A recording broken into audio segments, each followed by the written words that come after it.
Hello student, आप सभी को इंडियन एजुकेशन में स्वागत है। और आप लोग को पढ़ाने के लिए लाई हूँ क्या तो पैथोलॉजी जांच विज्ञान। तो देखिए, आप सभी वीडियो अच्छा लगे तो वीडियो को लाइक और सब्सक्राइब जरूर कीजिए। क्लास एमएलटी और डीएमएलटी मेडिकल लैब टेक्नीशियन और डिप्लोमा कोर्स से पढ़ाने जा रही हूँ। तो आज क्या पढ़ना है, चैप्टर 22 में चिकित्सीय परजीवी विज्ञान मेडिकल पैरासाइटोलॉजी के अंतर्गत अंकुश कृमि हुक वर्म के बारे में पढ़ना है। एनकेलोस्टोमा या डुकोडेनल, तो इसके बारे में ही, अंकुश कृमि के बारे में ही पढ़ना है। तो यह इसके अंतर्गत क्या होगा, तो ये अंकुश कृमि यह मनुष्य के छोटी आंत में रहने वाला कृमि होता है। यह मनुष्य की क्या होती है कि छोटी आंत में रहने वाले कृमि होती है। मनुष्य के छोटी आंत में रहने वाली कौन की होती है कृमि, तो हुक वर्म। तो दूसरा नंबर क्या है कि यह कृमि सफ़ेद रंग का, यह कृमि देखने में कैसी होती है हुक वर्म, तो ये सफ़ेद रंग का होता है। पर खून चूसने का कारण यह तुरंत की विसर्जित मल में लाल दिखाई देते। यह खून चूसने के कारण क्या हो जाती है, तो मल में विसर्जित लाल रंग के दिखाई देती है। कौन कृमि, तो अंकुश कृमि हुक वर्म के 2 कृमि पाए जाते हैं और हुक वर्म के भी 2 कृमि पाए जाते हैं। पहला नंबर क्या है, तो एकाइलोस्टोमा या डियोडिनेल। एकाइलोस्टोमा पहला कृमि है किसका, तो हुक वर्म के 2 कृमि होते हैं, उसमें एकाइलोस्टोमा डियोडिनल पहला हुआ। और दूसरा नंबर क्या होगा, तो निकेटोर अमेरिकेनस। दूसरा नंबर क्या है, तो निकेटोर अमेरिकेनस। पहला नंबर है निकोटोर अमेरिकेनस, एक दिन में 0.03 मिली रक्त चूसता है। ये निकेटोर अमेरिकेनस एक दिन में क्या करते हैं, रक्त, तो 0.03 मिली रक्त को चूसता है। और एकाइलोस्टोमा अमेरिकेनस एक दिन में 0.03 मिली रक्त ही चूसती है। कौन, तो एकाइलोस्टोमा अमेरिकेनस जो एक दिन में 0.03 मिली रक्त को चूसता है, अर्थात 5 गुण अधिक होते हैं। इसका 5 गुण भी क्या होते हैं, तो अधिक होते हैं। तो दूसरा नंबर क्या है, क्यूटेनियस। क्यूटेनियस क्या है, तो क्यूटेनियस लार्वे का विचरण, क्यूटेनियस लार्वे का विचरण है। यह दशा तब उत्पन्न होती है, यह दशा तब उत्पन्न होती है जब जानवरों में पाए जाने वाले कौन वर्म है, तो हुक वर्म, जो बिन कारण के विचरण करते हैं। बिना कारण के ही वह क्या करते हैं, तो विचरण करते हैं, जिसके कारण वे लाल खुजलीदार, जिसके कारण क्या हो जाते हैं, तो लाल और खुजलीदार और पपरीदार, लाल और खुजली होगा और उस पर पपरीदार होगा, घाव उत्पन्न करते हैं। और लाल खुजली और पपरी पड़कर वह क्या कर देंगे, तो घाव उत्पन्न करते हैं। तो जो संक्रमण हो जाते हैं वह क्या हो जाते हैं, तो संक्रमण घाव हो जाते हैं। तो 3 नंबर क्या है, तो हुक वर्म के भी कारण होते हैं। हुक वर्म के कारण होंगे क्या, तो एनामिया। हुक वर्म का कारण क्या है, अंकुश कृमि का कारण, तो एनामिया। दूसरा नंबर क्या है, तो पेट का दर्द। और तीसरा नंबर क्या होगा, तो भूख कम लगेगा। और चौथा नंबर क्या है, तो मीठी खाने की इच्छा होगी। और हुक वर्म के कारण क्या होगा, तो मीठी खाने की भी इच्छा होती है। और अधिक संक्रमण का लक्षण, अब क्या है कि अधिक संक्रमण का लक्षण क्या है, तो अधिक संक्रमण का लक्षण क्या होगा, पहला, तो बाल और त्वचा शुष्क होंगे। बाल और त्वचा कैसी हो जाएगी, तो वह शुष्क दिखेगी। और अधिक संक्रमण में प्रोटीन के कमी के कारण हो जाएगा। अधिक संक्रमण किसके, प्रोटीन के कमी के कारण भी हो जाती है। और दूसरा नंबर क्या है कि सूजन और बच्चों में पेट बढ़ना, सूजन होगा और बच्चों में क्या होगा, पेट बढ़ने लगता है। यह बीमारी भी किसके कारण होगा, तो अधिक संक्रमण के ही कारण होती है। अंकुश कृमि में अधिक संक्रमण के लक्षण होते हैं। क्या होते हैं कि अधिक संक्रमण के लक्षण हुक वर्म लोह धातु की कमी पर ही निर्भर करती है। अंकुश कृमि किस पे निर्भर करती है, तो हुक वर्म की लौह धातु के कमी पर भी होती है। अंकुश क्या हो जाती है कि लौह धातु में कमी हो जाने पर निर्भर हो जाती है। तो ये क्या है कि नर अंकुश कृमि, यह नर का अंकुश कृमि, ये मादा का अंकुश कृमि है। ये मादा का हुक वर्म, ये नर का हुक वर्म कृमि होते हैं। तो ये है क्या, तो गर्भाशय होगा। ये मादा का क्या है, तो ये गर्भाशय है। यहाँ पर ये नर का गर्भाशय होगा। तो यहाँ पर मुख्य कैप्सूल दोनों का क्या है, नर और मादा का क्या होगा, तो मुख्य कैप्सूल महायंत्र, यह क्या है, तो महायंत्र जो खाली है स्थान वह क्या है, तो महायंत्र दंड आकार का। तो ये ईसोफेगस, ये क्या है, तो ईसोफेगस। और उसके बाद यहाँ पर होगा शुक्र ग्रंथि या गर्भाशय, ये हो गया गर्भाशय। ये हो गया पश्य, ये क्या है कि अंकुश कृमि मादा का पश्य गुदा होगा। और ये हो गया नर का अंकुश कृमि का स्वखनलीय वाहिनी।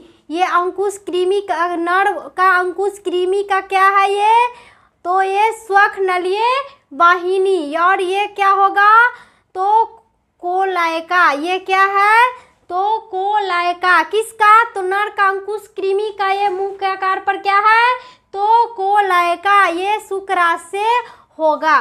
तो यही क्या है, नर और मादा का अंकुश कृमि। अंकुश कृमि कैसा होते हैं, तो ये देखने में ये कैसा होगा, तो सांप के आकार में भी दिखने लगता है अंकुश कृमि नर और मादा का। तो ये अंकुश कृमि हुक वर्म का ये फिगर हुआ। तो ये क्या है कि चौथा number hook worm. Hook worm किससे होते हैं, तो एस्नीफिलिया के निदान से होते हैं।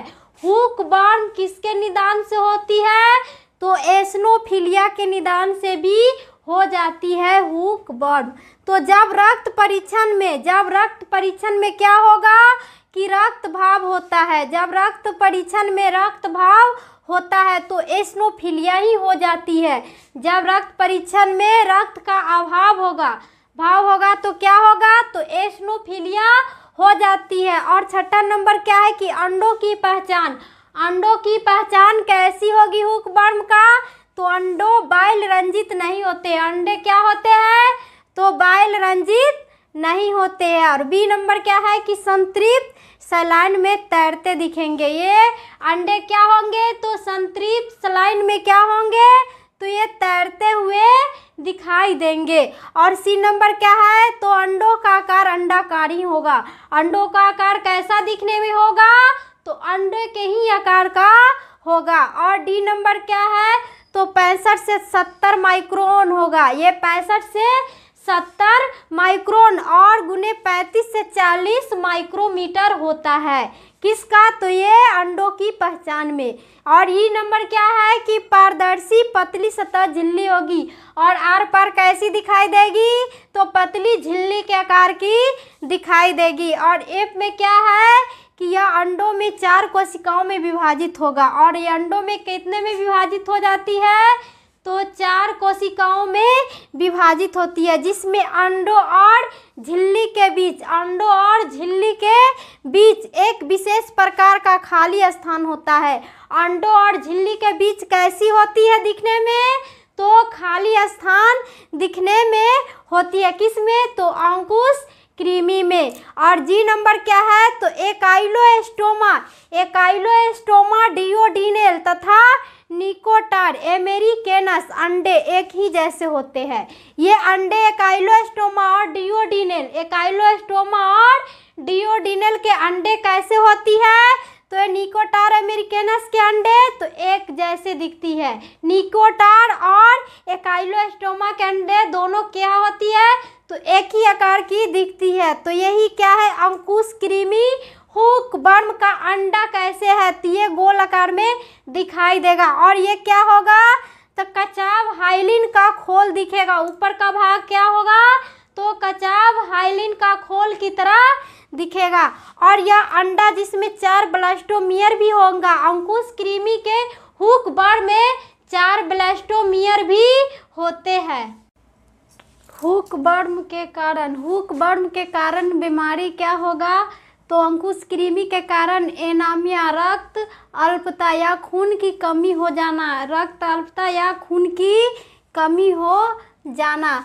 या क्या होगा, तो तीसरा नंबर, तो रोगी के शरीर पीला पड़ जाएगा। और रोगी का शरीर कैसी हो जाएगी, तो पीला पड़ जाती है। और निचली पलकें सूज हो जाती है, निचले पलकें क्या हो जाती है, तो सूज हो जाती है। और पाँव तथा टखने पर सोप, एडिमा हो जाता है। पाँव और टखने पर क्या हो जाती है, तो एडिमा, सोप हो जाता है। किसके कारण, तो हुक वर्म के कारण ही ये बीमारी हो जाती है। और चौथा नंबर क्या है, तो कमजोरी बहुत अधिक बढ़ जाएगा। और कमजोरी क्या होगी, तो बहुत अधिक बढ़ जाएगी। तो सांस फूलने लगेगा। और सांस क्या होगा, तो फूलने लगता है। तथा दिल की धड़कन बढ़ जाती है। और दिल की धड़कन क्या हो जाएगी, बढ़ जाती है। और नाखून अंदर को दबे हुए, नाखून क्या होगा कि अंदर के दबे हुए तथा किनारे के उठे हुए होंगे। और नाखून दबे हुए होंगे तथा किनारे की ओर क्या हो जाएगी, तो उठे हुए होते हैं। और पेट में गैस बनने लगेगी। और पेट में क्या हो जाएगी, तो गैस बनने लगती है। तथा कब्ज दस्त की शिकायत होगी। और कब्ज और दस्त, उल्टी का भी शिकायत होने लगती है। किसके कारण, तो ये सभी हुक वर्म के कारण ही होने लगती है। तो चौथा नंबर क्या है, हुक वर्म। हुक वर्म, इस रोग का संक्रमण क्या है कि नंगे पैरों जंगली भूमि पर चलने से कृमि क्या हो जाती है, नंगे पैरों के चलने में, कहाँ पर, तो जंगलों में चलने पर कृमि का लार्वा बर्छे के समान पैर के तलवों में घुसकर मनुष्य के शरीर में पहुंच जाता है। और तलवों में घुसकर क्या होगा, बर्छे के समान में वह कृमि होती है। और तलवे में घुसकर वह शरीर में पहुंच जाती है। कौन कृमि, तो हुक वर्म। जो नंगे पैरों रहेगा तो क्या होगा, जंगली में जाने पर तो वो पैर में घुस जाएगा। तो पांचवा नंबर क्या है कि तलवे में जहाँ पर यह कृमि लार्वा छेद करके, तलवे में क्या होगा कि जहाँ पर यह कृमि का लार्वा छेद करके घुसता है। और तलवे में क्या हो जाएगा कि यह कृमि छेद करके घुसता है और उस स्थान पर खुजली आती है। और तलवे में घुसने के बाद वो कृमि के स्थान पर क्या हो जाएगी, तो खुजली आती है। तथा एक फुंसी का निर्माण हो जाता है। और एक किसका निर्माण हो जाएगा तलवे में, तो फुंसी का निर्माण हो जाता है। तो इससे ही ग्राउंड इंच या ग्राउंड इंच कहा जाता है। इससे क्या कहा जाएगा, तो ग्राउंड इंच कहा जाता है। तो जहाँ यह छेद करके घुसता है, जहाँ यह छेद करके घुसता है, उस स्थान पर एक खुजली होती है। और उस स्थान पर एक क्या हो जाती है, तो खुजली होती है। और इसी प्रकार से फुंसी, इसी प्रकार से क्या होगी, तो फुंसी तथा रक्तअल्प, तो क्या होगा, फुंसी और रक्तअल्प इसका मुख्य लक्षण माना जाएगा। और फुंसी होगा और खून की कमी होगा तो यही माना जाएगा। किसके, तो तलवे में घुसने पर कौन कृमि, तो हुक वर्म। तो खुजली हो जाएगा और फुंसी होगा और रक्तअल्पता की मुख्य यही लक्षण दिखाई देगा।